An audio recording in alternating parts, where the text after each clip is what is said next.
কাউকে কষ্ট দিবেন আল্লাহ রাসূল বলেন খায়রুন নাস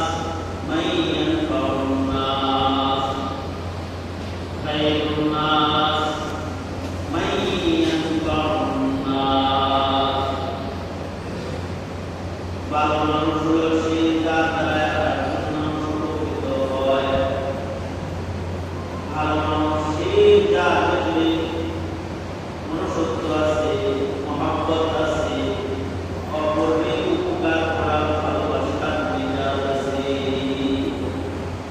এটা কিন্তু একটা ঈমান এই কারণে মুমিন তো অনেক ভালোবাসা দয়া মায়া আল্লাহ সে সময় উপকার করতে করবো না সে কারণ দুশমন হবে না দোস্ত হবে দোস্ত